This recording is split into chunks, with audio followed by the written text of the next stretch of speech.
Kidlat News Updates. Mga balita ngayon, tagong armas ng NPA sa Hingog City nasamsam ng Army. Mga polis na nag-inuman sa loob ng istasyon sibak na sa pwesto.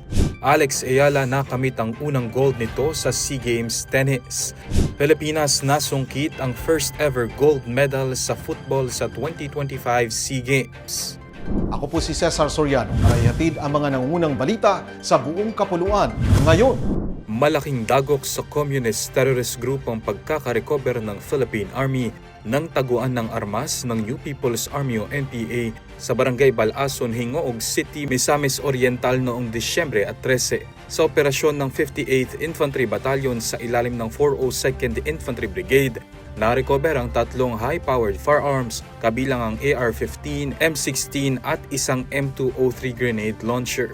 Ayon sa militar, nag-ugat ang operasyon sa impormasyong ibinigay ng isang dating mataas na opisyal ng NPA, patunay sa humihinang hanay ng rebelde sa rehiyo.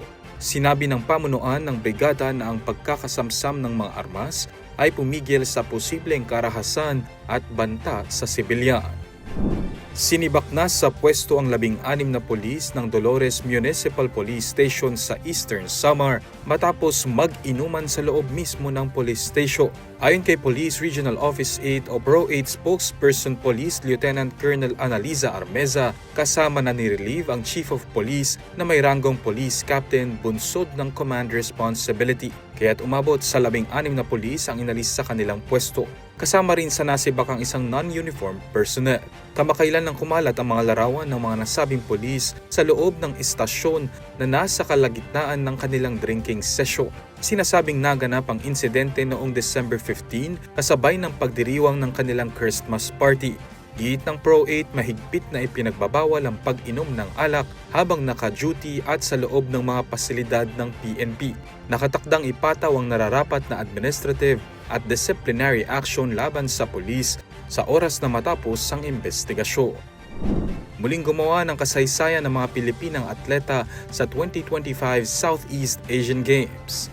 Nakamit ng Filipina tennis sensation na si Alex Ayala ang kanyang kauna-unahang gold sa women's singles matapos manaig kontra home bet ng Thailand na si Mananchaya Sawangko. Sa finals na ginanap sa National Tennis Development Center sa Thailand kaninang tanghali, hindi na pinatagal ni Ayala ang match ng kanyang tambakan ng kalaban in 2 sets, 6-1, 6-2. Taong 1999 pa huling nakamit ng Pilipinas ang ginto sa nasabing event. Bago ito ay nagwagi na ng bronze medal si Ayala sa mixed doubles at team event.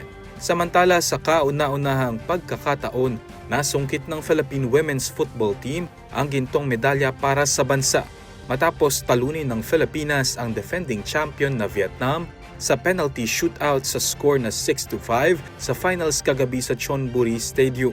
Inabot ng higit 2 oras ang match ngunit bigo ang parehong teams na makapagtala ng goal, dahilan para umabot sila sa penalty shootout. Diktikan pa rin ang naging laban sa penalty shootout nang maitabla nila pareho sa score na 5-5. Umabot sa sudden death shootout ang gold medal match hanggang sa matagumpay na nadepensahan ni Olivia McDaniel ang pang-anim na sipa ng Vietnam upang tuluyang masungkit ng Pilipinas ang kampyonato. Nasa 39 na gintong medalya na ang nakamit ng Pilipinas sa SEA Games na nasa ika-6 na pwesto sa medal tally. Para sa Kidlat News Channel, ako si Renza Lenon, nag-uula. Ako po si Cesar Soriano, kasama nyo sa bawat pagputo ng balita.